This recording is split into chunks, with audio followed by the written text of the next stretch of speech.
Hello student, आज हम BA प्रथम वर्ष जो विद्यार्थी जीवाजी यूनिवर्सिटी के अंतर्गत आते हैं और जो न्यू एजुकेशन पॉलिसी के अंतर्गत आते हैं उन्हें फाउंडेशन मतलब आधार पाठ्यक्रम का पेपर सॉल्व करवाएंगे। ये पेपर पुराना पेपर है, मार्च अप्रैल 2022 का है।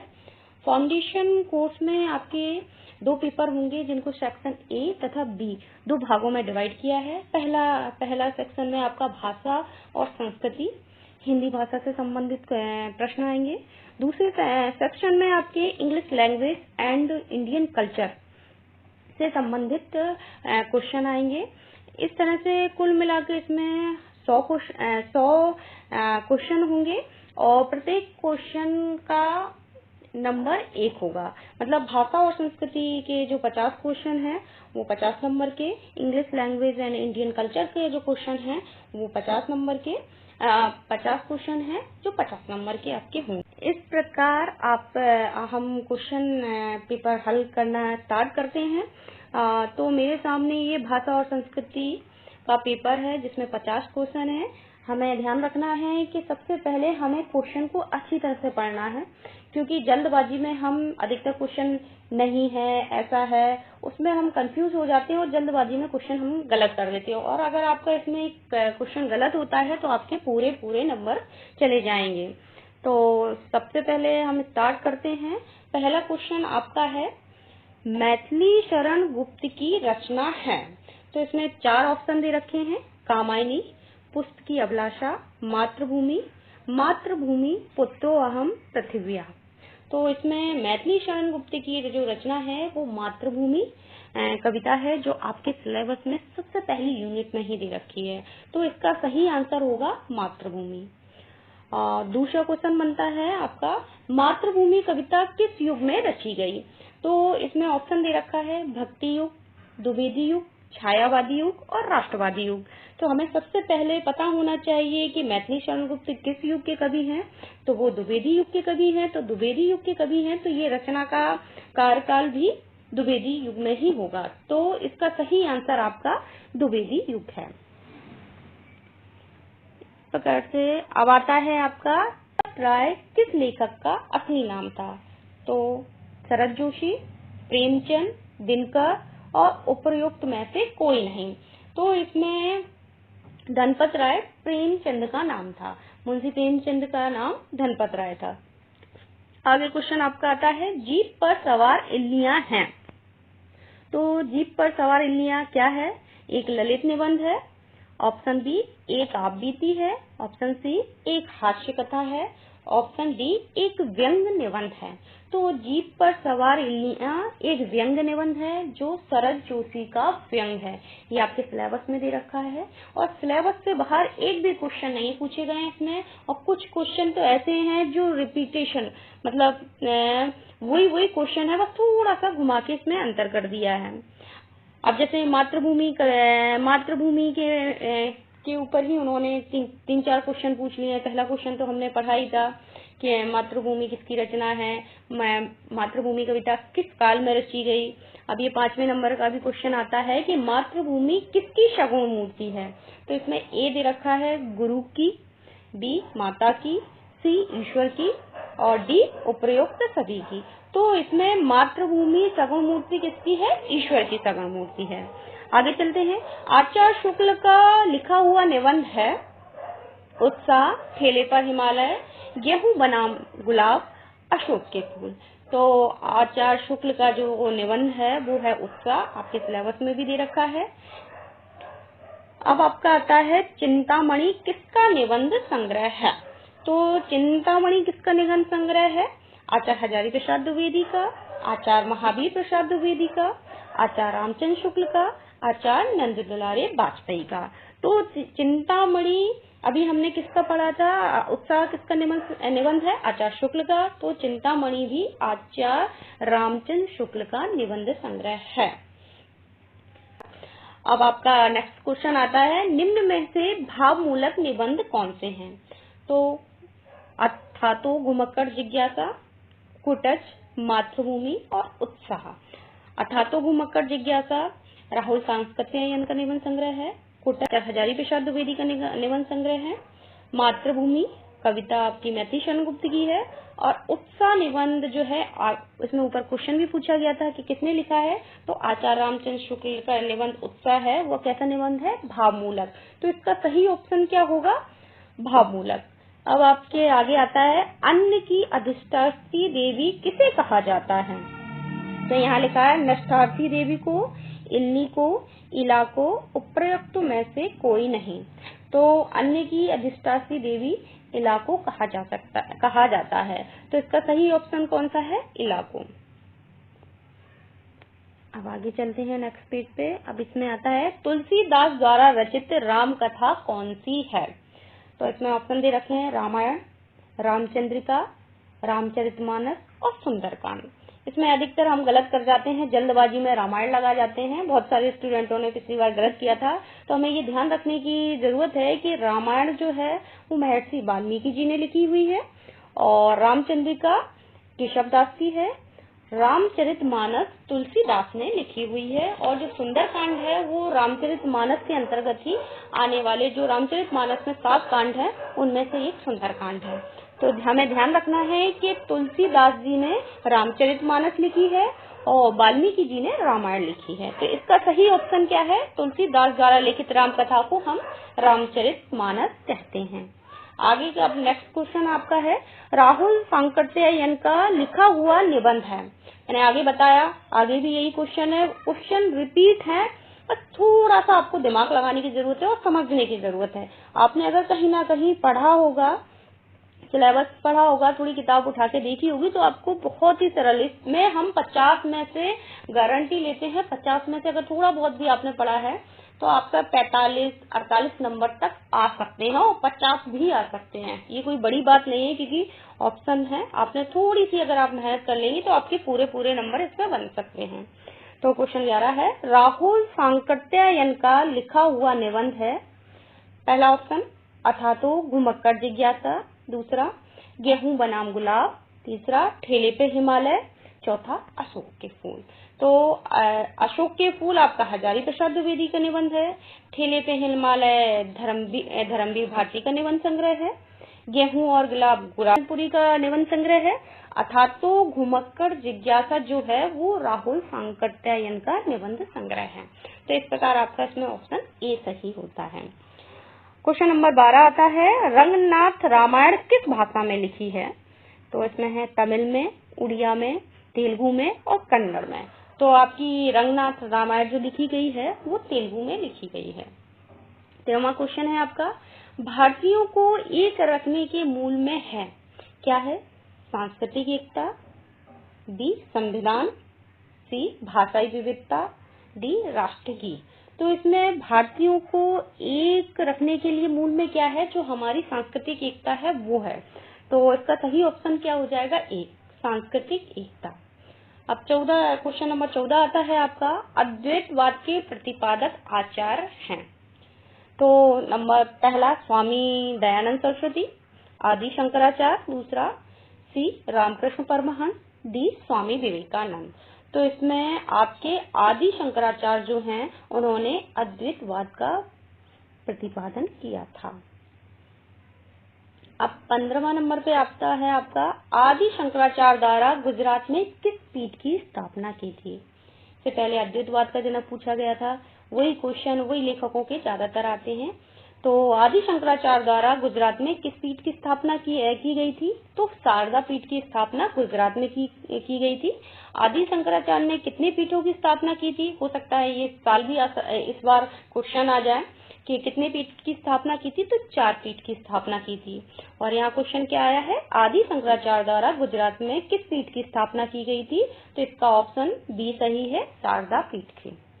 अब आपका आता है 16वां क्वेश्चन, जिसमें पूछा गया है कि सारंग शब्द है।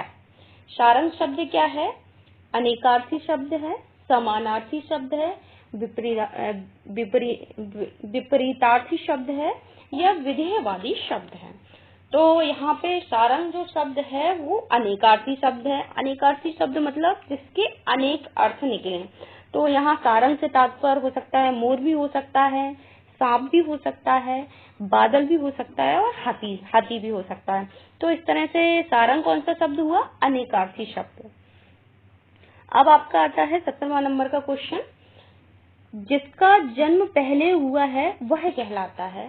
पहले ए वरिष्ठ, दूसरा सहोदय, तीसरा बड़ा, चौथा अग्रज। तो जिसका जन्म पहले हुआ हो वो क्या कहलाता है? अग्रज। ठीक, इसका सही ऑप्शन डी है। अब आपका 17 नंबर का 18वां क्वेश्चन है, प्रत्यक्ष का विलोमार्थी शब्द है। तो प्रत्यक्ष का हम इसमें ऑप्शन दे रखा है छदम, बी अप्रत्यक्ष, सी परोक्ष और डी अदृश्य। तो इसमें हमें ध्यान रखने की जरूरत है, ज्यादातर लोगों का ये क्वेश्चन गलत हुआ था।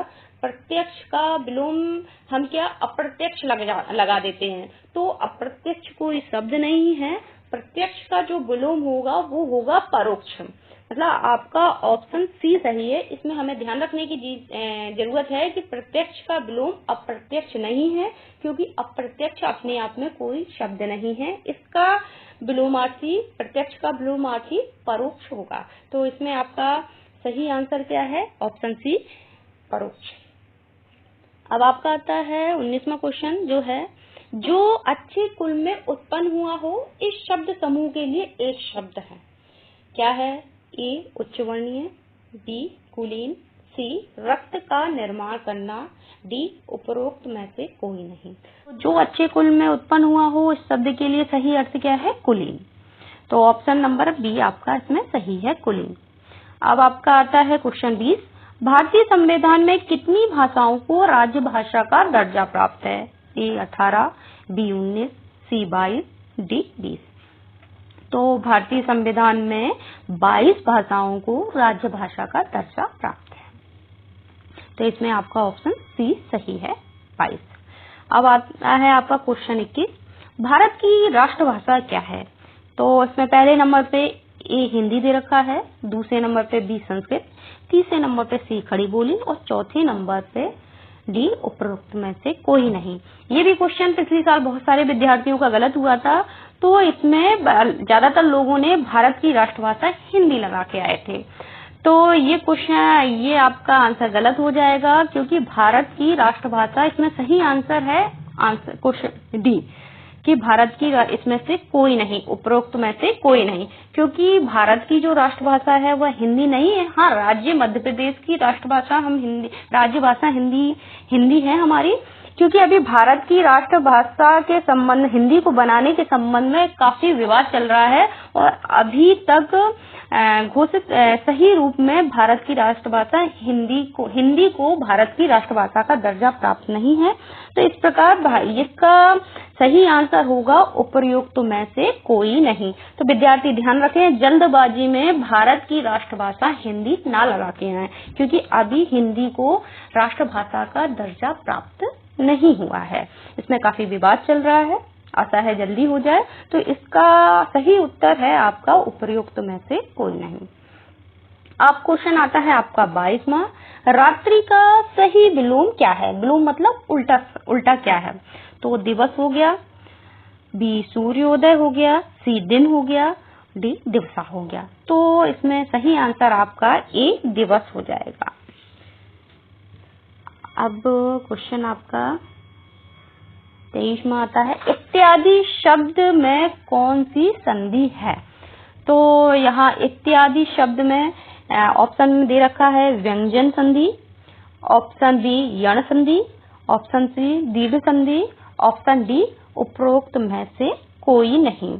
तो यहाँ पे इत्यादि में आपकी यण स्वर संधि है। कौन सी संधि है? यण स्वर संधि है। तो ऑप्शन आपका बी सही है। आगे क्वेश्चन आता है, अन्नाभाव का संधि विच्छेद क्या होगा? तो अन्नाभाव का आपका संधि विच्छेद होगा अन्न प्लस अभाव। क्या बनेगा? अन्न प्लस अभाव। आगे चलते हैं। आगे क्वेश्चन आपका आता है, निम्नलिखित में से स्वर संधि का उदाहरण है। तो स्वर संधि का उदाहरण पूछा गया है। ऑप्शन इन्होंने ए में उल्लास दे रखा है, बी में बागीश दे रखा है, सी में मनोयोग दे रखा है और डी में विद्यार्थी दे रखा है। तो इसमें क्या पूछा गया है, स्वर संधि का उदाहरण।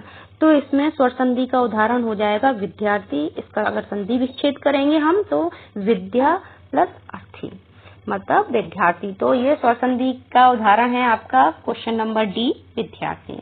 आगे क्वेश्चन में चलते हैं। मातृभूमि कविता में भारतवासियों की देह किससे बनी हुई बताई गई है।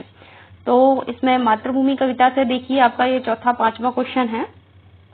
तो पहले नंबर पे ऑप्शन है संस्कारों से, बी देवभूमि की रस से, सी मातृभूमि की मिट्टी से, डी उपर्युक्त में से सभी।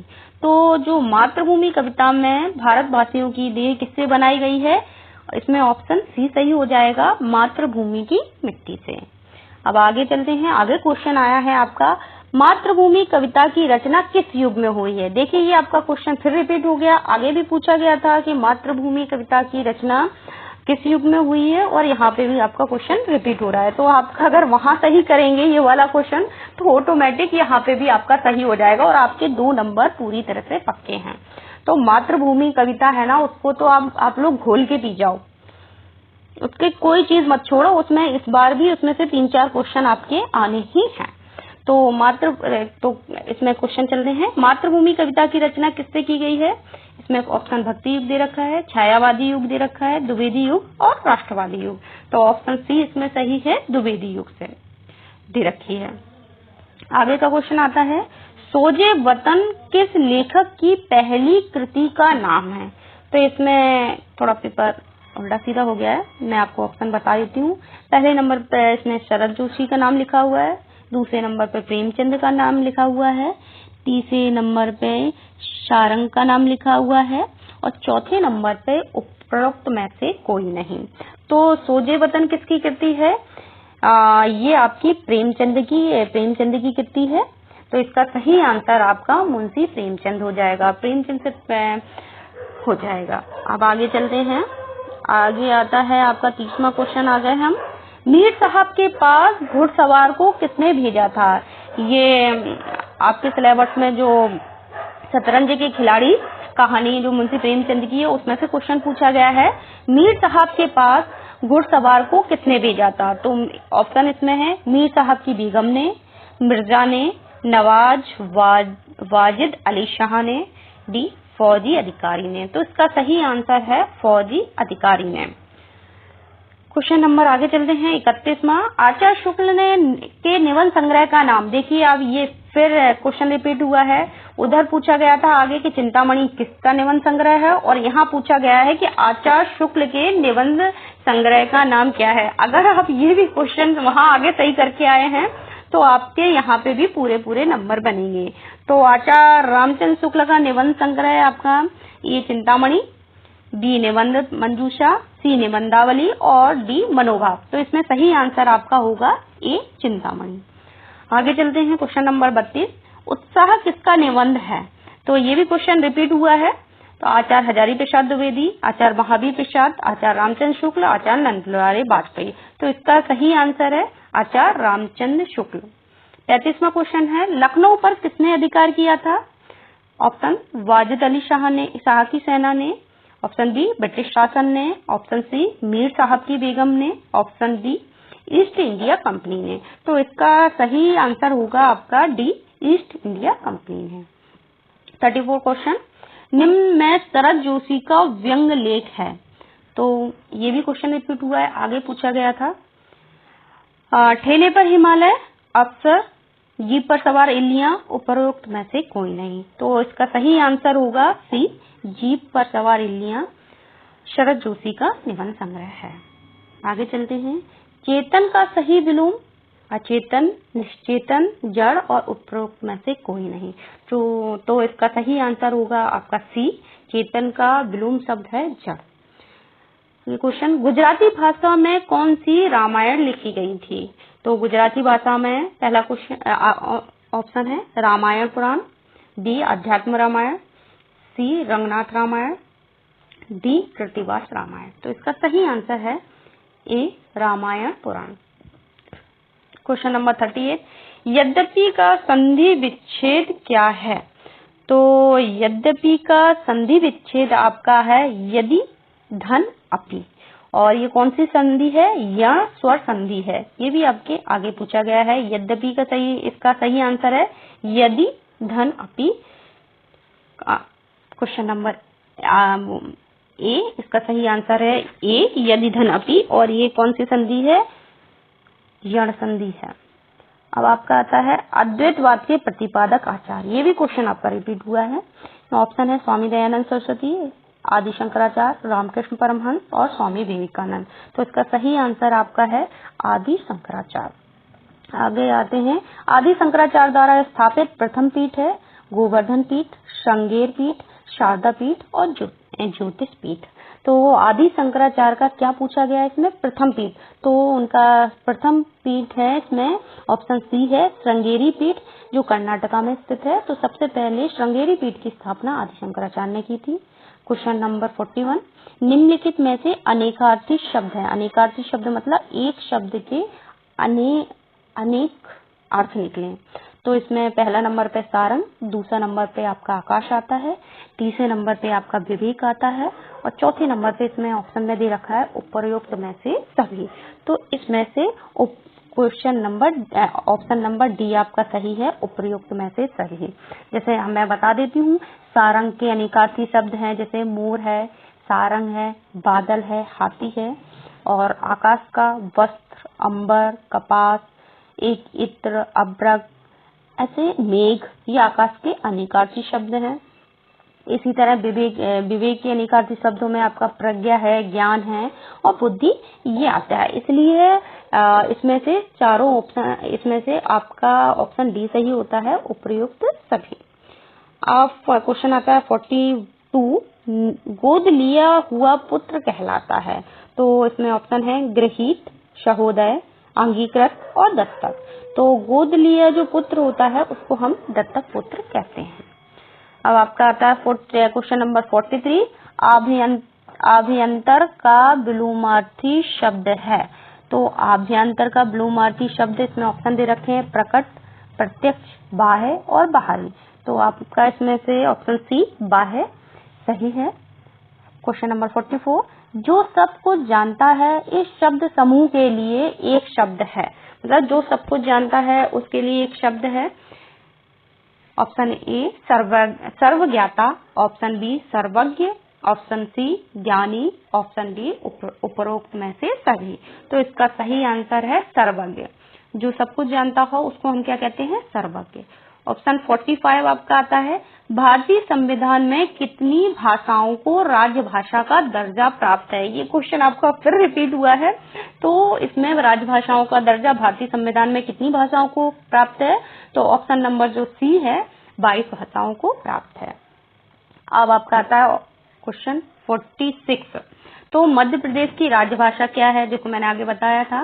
तो इसमें ऑप्शन ए है Hindi, option B Sanskrit, option C Khadi Boli, option D उपयुक्त में से कोई नहीं।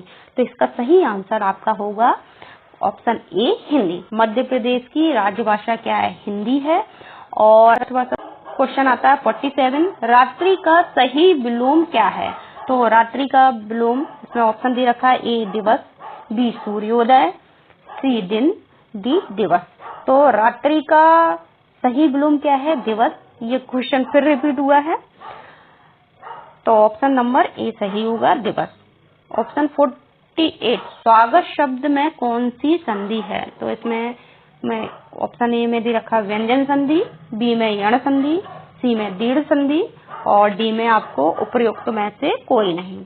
तो इसमें स्वागत का जैसे संधि विच्छेद कर लेते हैं तो क्या होगा? सु प्लस आगत बराबर स्वागत। तो इसमें आपकी यण स्वर संधि है। कौन सी संधि है? यण स्वर संधि है। आपका ऑप्शन बी सही है। अब क्वेश्चन नंबर 49, अंतर्गत का सही संधि विच्छेद कीजिए। तो संधियों से भी आपके 8-10 क्वेश्चन आ गए हैं। तो अंतर्गत का संधि विच्छेद है अंतः प्लस गत। तो ऑप्शन आपका ए सही है, अंतः प्लस गत, अंतर्गत। क्वेश्चन नंबर 50, निम्न में से स्वर संधि का उदाहरण है उल्लास, बी बागी, सी मनोयोग, डी वीरेन। तो स्वर संधि का इसमें सही उदाहरण है आपका डी वीरेन। का संधि विच्छेद करेंगे तो होगा वीर प्लस इंद बराबर वीरेन, अर्थात स्वर संधि। इस प्रकार से ये आपका हिंदी भाषा और संस्कृति पेपर सॉल्व कर पाता हूँ। बस अब आपको तैयारी ये करनी है कि आपका जो सिलेबस है जो दे रखा है उसको एक बार आप डिटेल में पढ़ लीजिए, तो आपको परीक्षा में ज़्यादा दिक्कत नहीं होगी, क्योंकि सवाल वहीं से बीच से ही आते हैं। जी धन्यवाद।